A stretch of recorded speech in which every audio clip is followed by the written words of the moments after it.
So basically, the trial of the Menendez brothers um, began to take place, and this became really a national thing. Like, even though this was before my time, it was so famous that a lot of people still remember it. Even people born after the year the trial took place and everything. So, just clarifying, I was born in 96. Repeating 25, if anybody asks.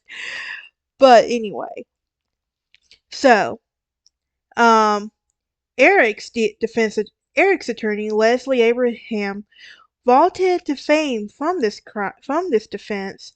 So she was alleging that the brothers were driven to murder by a lifetime of abuse from their parents, including sexual abuse from their father, Jose.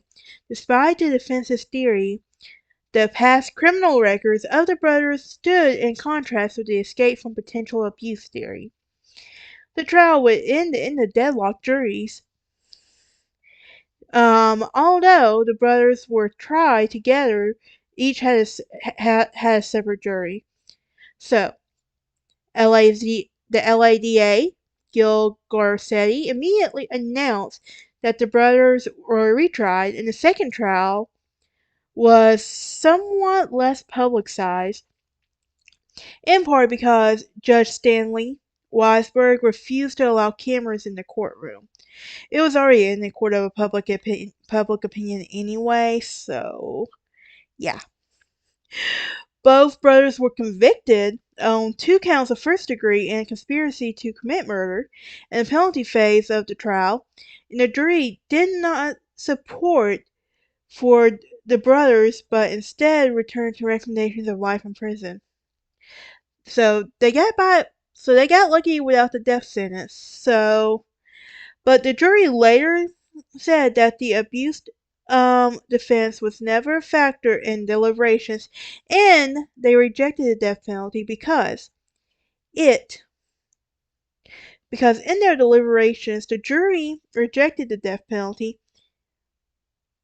because neither brother had felony records or a history of violence.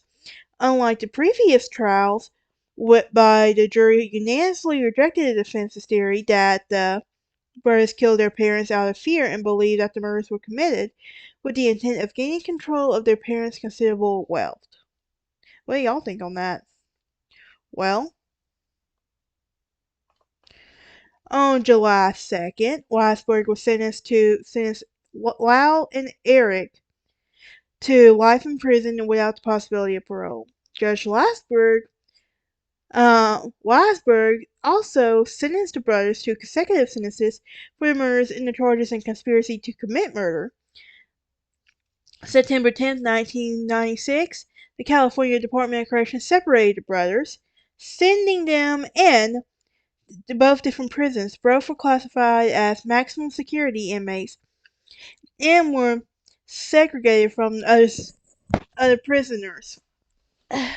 So February 27, 1998, the California Court of Appeal upheld the murder convictions. In May 28, 1998, the California Supreme Court voted to uphold a murder conviction and life without parole sentences, with none of the Supreme Court justices voting to review the case. Of note, during the penalty phase, during the murder trial, for Erik and Lyle, the defense lawyer Leslie Aberson allegedly ordered a defense witness, Dr. William McCary, to alter his notes. Leslie Abrahamson did not face a criminal investigation as the DA's office decided it would not investigate the infraction. So both the brothers filed motions for a mistrial, claiming that they suffered irreparable damages in the penalty phase as a result of suggestions of the possible misconduct and ineffective representation by Aberson. So, what was life in prison for them? Well, since they entered prison, both brothers have married, Though California does not allow conjugal visits for these visit these convicted murders for those serving a life sentence. In January 1997, Lyle married longtime pen pal Anna Erickson, a former model, and the marriage reportedly ended less than a year when she reportedly discovered that Lyle was cheating on her by writing another woman. In November 2003, Lyle, then 35, married Rebecca Sneed, a 33-year-old magazine editor from Sacramento. A ceremony in a maximum security visiting area in a Mill Creek State Prison. Lyle and Rebecca had reportedly known each other for approximately 10 years prior to engagement. Seriously, what causes these women to marry people in jail like this? Seriously. I know I have a thing for serial killers, like trying to figure out why they kill what they do, but I'm also curious, like, what possesses people to get married? Look at Bundy, look at the Menendez brothers. So many examples I can prove. I should do a video about that. But anyway, in 1997, Erik was reportedly married through a telephone ceremony at the Folsom State Prison, and in June 1999, then 28, he would marry Tammy Ruth Sockerman in the prison waiting room. She later said that our wedding was a Twinkie. We improvised, and it was a wonderful ceremony until I had to leave. That was a very lonely night. I bet it was a lonely night. Like, seriously. But anyway, Tammy is the self-published a book in 2005 titled They Said We'd Never Make It, My Life with Erik Menendez. So, but though Erik said that on Larry King Live show that he had heavily edited the book, in her interview with People magazine, Tammy stated that not having sex in my life is difficult, but it's not a problem for me. Like, this is just, yeah. But here's the interesting part. They also have a 10-year-old, they also have a child together and Erik is reportedly an Earth dad. I mean, I get the whole Earth mom thing, but seriously, like, have to explain that to your children, like, um, oh yeah, my dad's in jail. My mom married him while he was in jail. Like, seriously. So regarding the sentence to life without parole, Erik has stated, Tammy is the one who gets me through, and I don't think about the sentence. When I do, it makes great sadness, and it's a primal fear that I break into a cold sweat. It's so frightening that I I haven't come to terms with it. But as of 2008, both were in the California Department of Corrections and Rehabilitation System, with Lyle being held at Mill Creek and Erik being incarcerated at Pleasant Valley. Under the terms of the sentence of multiple crimes, the brothers are expected to spend the remainder of their lives in prison. According to Erik on the same Larry King show, he and his brother have not spoken to each other in the more than 10 years. So, in 2010, A&E did a documentary on Tammy Menendez called Mrs. Menendez. I gotta find this documentary now, because I think I remember coming across it. I just don't remember it. But anyway, on the evening of Saturday, August 20th, 1989, well, it was warm in Beverly Hills, and the maid had a night off. About so night off, and the house was quiet, and the owners were home. Jose and Kay Menendez were very were in the family room while dozing while James Bond thriller The Spy Who Loved Me played on the VCR, and the couple's son, Lyle and Erik, had gone for the evening. So, although she was 47, a little overweight, I still don't like that term. Just because a woman, yeah, she was perfectly healthy, in my opinion. But anyway, She was still attractive, and she had blonde hair and green eyes, and Jose could pass for someone who was much younger, and he still had a full head of thick hair. So, around 10 o'clock, a teenage girl was outside her home, located the home down the street from the Menendez mansion, waiting for her boyfriend. The girl noticed a small car drive up and stop in front of the Menendez home, and there were two men inside the car. The men exited the car and looked away. The Menendez mansion was set back from the street, shaded in a defense foliage that was protected by like this elaborate security system. So, the house had previously been rented to a succession of business and entertainment people, including those formerly known as Prince and Elton John. Also, that's still so cool though. I still want to look at that house. But anyway, these men would be entered at home from the fence from the French doors in the study. They walked down the hallway toward the family room located in the back of the house. The men entered the family room, which illuminated only by a light corning from the television screen. Jose was dozing off on the tan leather couch, and he was also sitting near the hallway, so his legs were kind of stretched out in front of him. His feet were on the coffee table, and he had two dishes that contained the remains of a berry ice cream snack. Kitty was lying under a blanket for her body to stretch across the couch,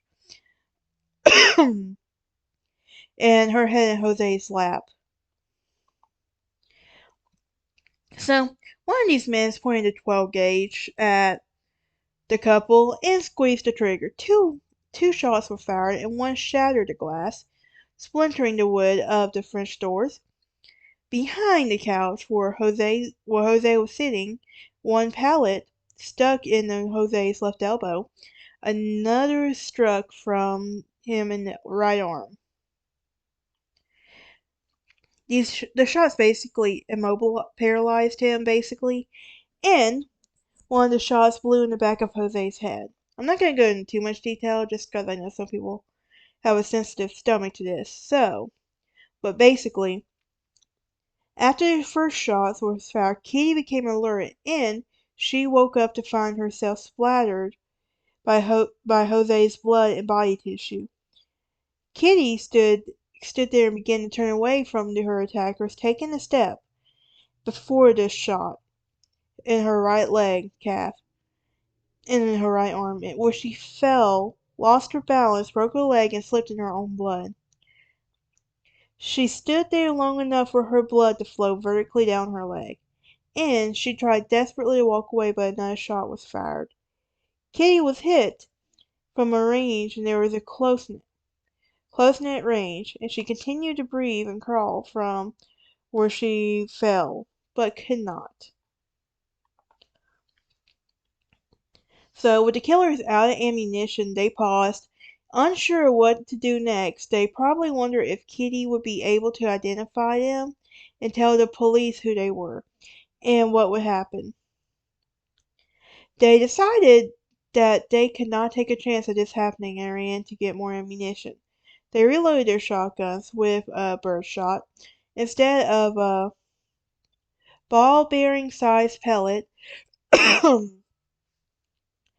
Where Kitty lay dying, the killer leaned over to the coffee table, placed his shotgun against Kitty's left cheek, and fired.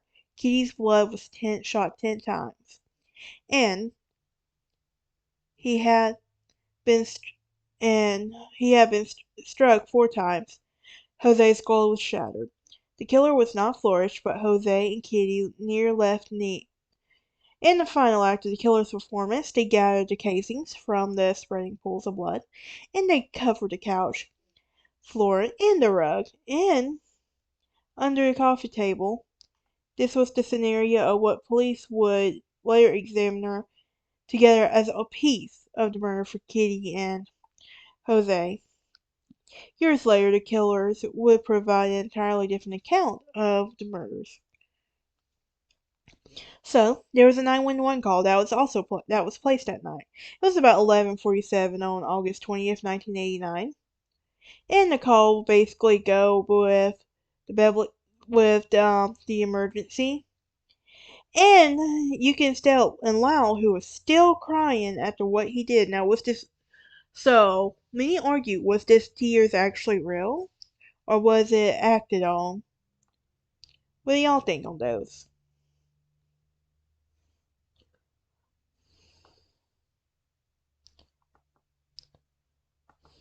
But yeah,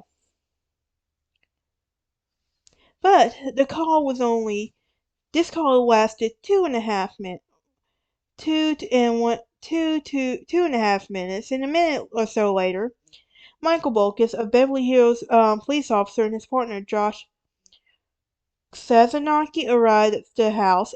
After walking around the outside of the mansion several minutes, the police heard screaming and watched as two men outside their front door, side by side, almost step in step. The men ran past the officers and through the gate in the front through the driveway. They fell to their knees on the grass and on the street. Over and over again they shouted, "Oh my God, I can't believe it." The two cops tried to get information out of the men, but the younger one said was irrational, running around and trying to ram his head into a tree. The older one was trying to restrain the younger one. So, shortly after the officers discovered the bodies of Jose and Kitty, Detectives Les Zoella received a call that night from the Marvin Emmy, the chief of Beverly Hills Police Department, informing him that he had been appointed as head of investigation in the Menendez brothers. Zoella was 38 and he was looked younger and was considered to be a Beverly Hills police officer top investigator. So, until the murders, Zoella's most challenging case had been the Billionaire Boys Club investigation. So, when Zoella arrived at the house, mentioned that he noticed that there had been stolen from nothing had been stolen, and although the family room where the murders committed was messy, it appeared to be a clutter, which was the result that had been turned upside down. And there was also no forced entry into the house. So Lyle and Erik were taken to the police department for questioning. The police did not consider them suspects and wanted the brothers to see if the brothers knew anything about the crime. Sergeant Edmonds, the police detective supervisor, questioned the brothers. During the questioning, Erik became distraught. He began to sob and was unable to sit still. Lyle was under control and questioned methodically. About 20 minutes, the questioning ceased because Erik broke down uncontrollably. So, the brothers provided the police with chronologically of how they spent that day, and they described that they had played tennis that morning on the tennis court at their house, watched part of the tennis match on television, and spent the afternoon shopping at the Beverly Center. So around 5 o'clock, they had made plans to get together with a friend at Taste of LA, a local food festival in Santa Monica. The brothers said that they left around 8 o'clock to go to Westwood Village to see License to Kill, the new James Bond film. But the lines were too long, so they went to City Mall to see Batman. After Batman, the brothers drove to Santa Monica, but got lost on the way and missed their friend from a payphone. The brothers called their friend Perry Behrman. Behrman and the brothers made plans to meet at Cheesecake Factory in Beverly Hills. and after they called Berman, the brothers drove home to get Erik's fake ID, and so Erik could buy alcoholic drinks. Quite an elaborate alibi, if you ask me. So, the brothers told the police when they returned home that they noticed smoke in the house, especially in the family room. They seemed odd to Zoella because the officers had not seen anything like that, and Lyle told Edmonds that the mother's nervous mood made her locking doors. So, Lyle said that his mom was on the verge of contemplating suicide, and that was a very edgy and suicidal last few years. Lyle didn't explain that Kitty had emotional problems, and that she had for many years, and she had a half-hearted suicide attempt 2 years earlier using prescription drugs. Edmonds asked Lyle, who hated his parents enough to want to kill him, was surprised to see maybe the mob. Like, yeah. So because the brothers were not suspects of killing their parents, the police did not administer a gunshot residue test. These tests can determine whether a person has recently fired a weapon. So, 3 days later, 3 days later, Dr. Irving Golden of the LA Coroner's Office conducted autopsies, and Jose's autopsy took place first. The first wound that he examined was a gunshot wound to the head.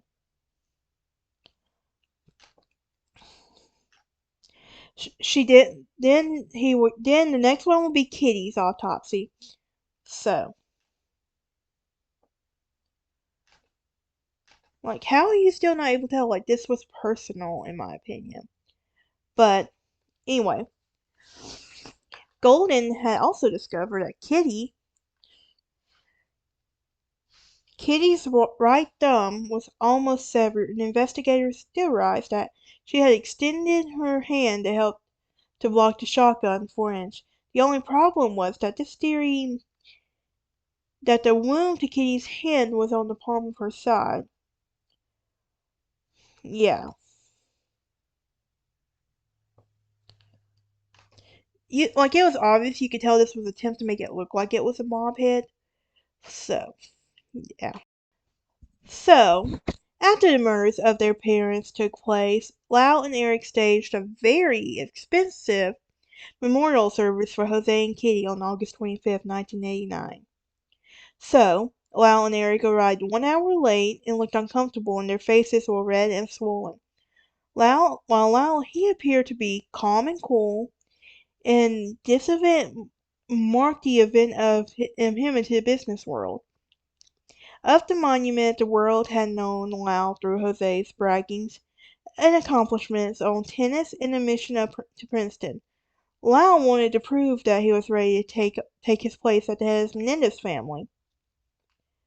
So, August 28, 1989, with a traditional church service and held at the University Chapel in Princeton, Scott conducted service. Brendan Scott conducted the service. Scott was the faculty fellow and who 2 years earlier had unsuccessfully assisted Lyle whenever he was charged with plagiarism. At the service, Lyle spoke for 30 minutes and recalled how Jose and Kitty had meant to him, and how Erik was too upset to speak. The parents' murder affected Lyle and Erik differently. Erik was unsure whether he wanted to begin attending UCLA or devote himself to tennis. Lyle seemed so focused he decided that against continuing his college education and began to plan for a career in business. 4 days after the murder, the brothers began a shopping spree. They were funded that was funded by Jose's personal life insurance of $650,000. The brothers spent money on new cars, designer clothes, and jewelry. And 3 days after the murder, they both spent about $15,000 on watches and money clips.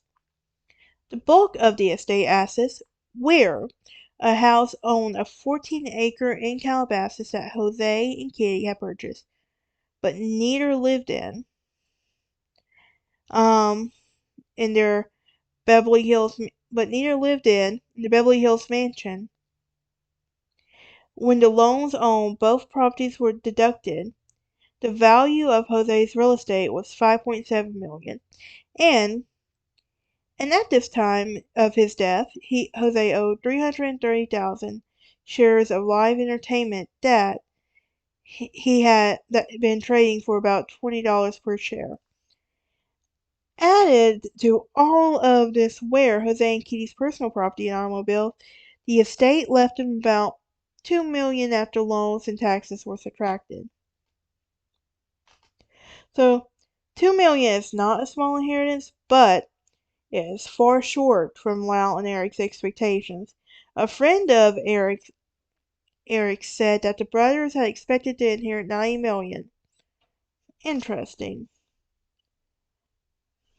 The brothers were also convinced that Jose had secretly hid $75 million. So about a week after the murders, Lyle and Erik met with the executives of Live Entertainment to discuss the assets of their brothers were received from the company. The brothers were surprised to learn that $5 million Keyman life insurance policy that Live had purchased for Jose was not valid because Jose had failed to take the physical exam required by the insurance company. The $15 million Keyman policy that Live held in the event of Jose's death was in effect and would give the company more profitable quarters.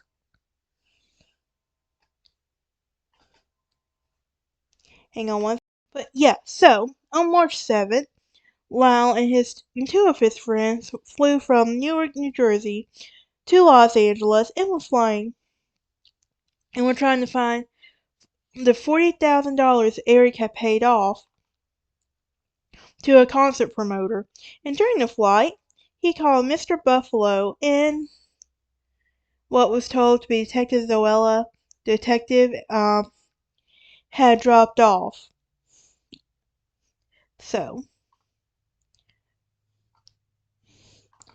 on March 8th, the board of directors of Live Entertainment met with the Los Angeles to hear an investigative report by the law firm of Kai Stroller and Fireman Hayes and Handler, and the investigators examined that Live's operation to uncover whether there was any reason for stockholders to be concerned on whether the killings could be used for tied to the company.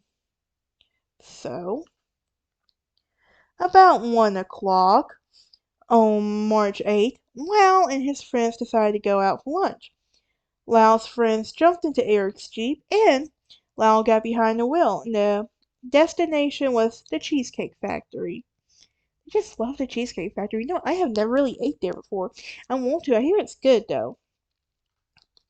Um, just as the night of the murder. So, down the street from the mansion, the Beverly Hills police were waiting, and the police decided that surrounding the mansion and storming it by force because Maria Menendez, Jose's mother, was living there, and the police did not want anything to harm her. The police they were considering over the mom. So Glenn Stevens later recalled the thought of something was going on as the Jeep pulled away from the mansion, and they saw a blue Ford with flashing lights and pulled at the south end. Lyle stopped in the Jeep and shortly running into the blue car, he threw the Jeep into reverse and crashed into a van. Yeah. So later in the evening, the LADA's office, Ira Arena, held a news conference, and the motive was greed. So, the story took off of his arrest, and Lyle's uncle told the whole family was behind the boys. And there was a speculation in the media about whether Erik would flee from Israel. But according to the Menendez family, Erik was a very dependent upon Lyle. So, what would he do? He would go turn himself in. Although the brothers had been arrested, they were building a case against him. So, what takes place on the arraignment? Well, the Anderson and Menendez families retained very good and very expensive counsel for Lyle and Erik. Selected to represent Erik was Leslie Apronson, a tiny woman with a little orphan Annie hairdo, a vocabulary, a mouth like a sailor with an unstoppable will. Okay, so Leslie, she was the granddaughter of the International Ladies Garment Worker Union's organizer, and imposing that she imitates many judges with her fierce presence. So, the Menendez brothers were arraigned for the murder of their parents on March 26, 1990, in the Judge Judith Stein courtroom in Beverly Hills Municipal Court. So, and the brothers, who have been in jail for 2 weeks, but neither acted as if they'd been in jail at all. Interesting. So Judge Stein did not seem to be impressed by two young men who sat casually slouched. Seriously, boys, didn't your lawyers tell you how to act in a courtroom? Stein was a small young woman with a nasal voice, and she peered out of her by her brothers through a pair of glasses. She read the charges, and when they asked how they plead, it was not guilty. Yeah. So eventually the families retained Jill Lasting to represent Loud and the Steiner blonde woman of the LA Public Defender's Office. Elliot Aldahef was to prosecute the Menendez family, but he and the DA, Ira were getting along, and Renner replaced Aldahef to give him back Pam Pinero. So what about the tapes exactly? Well, during the tapes, the Santa Monica Superior Court Judge Alpert ruled that the threats Lyle made to Dr. Azriel erased the patient's therapist confidentiality barrier. So there were 3 tapes. 2 of the tapes contained Orzizel's dictated notes, and on October 31st, November 2nd, and November 28th sections. In California, however, the law protecting the patient-therapist privilege is well established and remains of the effect even in situations where a killer confesses to his therapist that he murdered someone. So, if the therapist goes to the police, he can be sued for malpractice. There are several hearings about the tapes. In one of the hearings, the sheriff's department announced that they had discovered the links between Lyle's ankle chain had been cut off to the sheriff's department. This indicated that Lyle had been attempting to escape. This boy just loves trouble, doesn't he? So August 6, 1990, Albrecht gave the prosecution a major victory. He said that all of the tapes could be used as evidence against the brothers, and the judge said, I have found by respondents that the evidence that the doctor had recently caused that constituted a threat. So part of the Court of Appeals decision that led Oziel had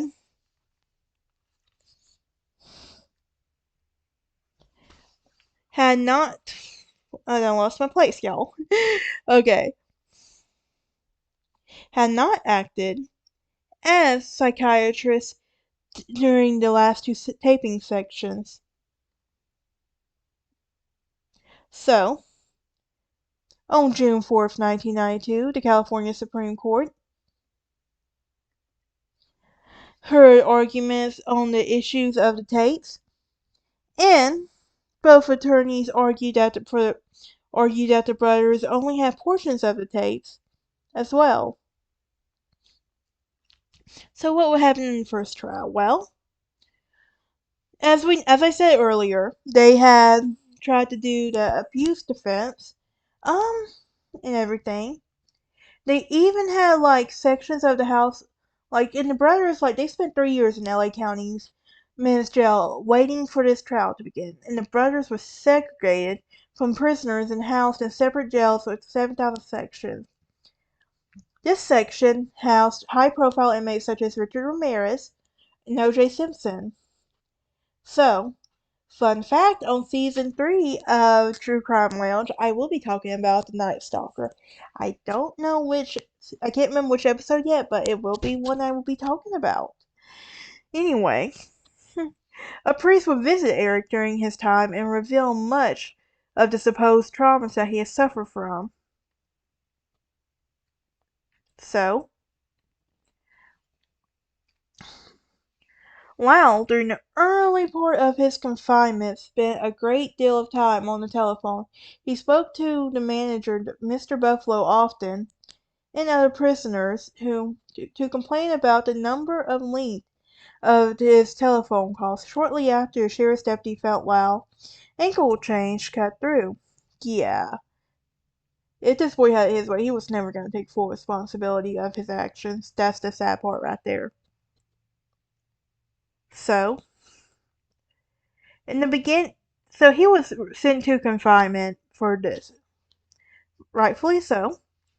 And on December 8, 1992, the Menendez brothers were indicted in Los Angeles by a grand jury, and the brothers' trial will be located in the San Fernando Valley government. So, like even without like the first trial, like it resulted in 2 hung trials and like 2 hung juries, so it was separate. But still, though, it's like crazy. Like you thought you could get away with it for so long. Like I don't understand it. Like, but do y'all believe that Jose was sexually abused to boys and everything? I am curious. Let me know. Like, and regarding like the boys have like behavior troubles from the beginning though. That's the thing right there. A lot of people don't get like.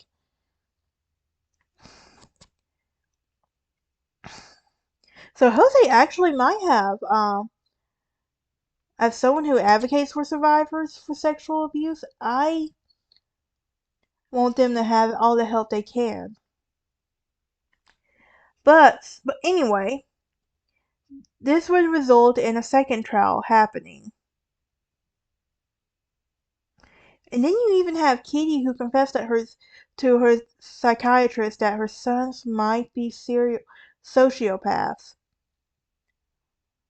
Probably when you raise them to think that their actions don't have consequences.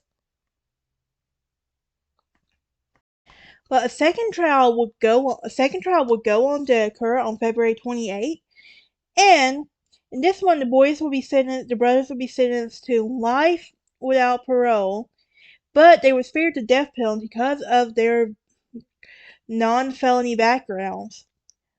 And they will also separate the brothers, which is what they should have done to begin with, because the brothers were too close to each other, and that's in my opinion. But hmm, there's been several opinions on this case. Like, for example, they did it because of the abuse they faced from Jose. You even had Kenny who forced her son to get a girlfriend. Maybe he was. He was gay. Who knows, right? We will never know, now will we? But in the punishment phase, the penalty phase began March 22nd, 1996, and was completed in 3 weeks. The defense called 18 witnesses to testify on behalf of the brothers. So, and on April 4th, during the second week of the penalty phase, an unexpected and stunning thing that happened in the court with Dr. Vakari. This was in defense where Erik's attorney had asked him to change a few of the notes. And she would, of course, invoke her Fifth Amendment right. So, and for those of you who don't know, it's basically there to protect you from incriminating yourself. So, but yeah. But in closing arguments, Conway even argued that the brothers would be sentenced to death and they chose to kill their parents in a horrifying and now granted, I do not believe they should have killed their parents, but some form of justice should have been done for Jose abusing the boys like that. I am a firm believer. But I don't believe that killing them was necessary on that part. But yeah. But the boys had behavioral issues long before this, so it could have been coming, that's the thing. But yeah. So in the aftermath, both these boys would go on to marry. One twice and the other one who's basically an Earth dad who has a child. Like, what is with these women? I don't personally understand it. But do you remember in the beginning, in part one, when I asked you if the parents deserved it? I want you to let me know in the comments, and I will see y'all next time as we talk about the Gonzalez sisters. Also, you remember you can go support my Patreon if you would like. I also have a merch shop that you are more than welcome to go buy a shirt from. Help a girl out. But yeah, y'all have a great day, and I was in a happy time. And don't go killing anyone or committing any crimes, please, please, please don't.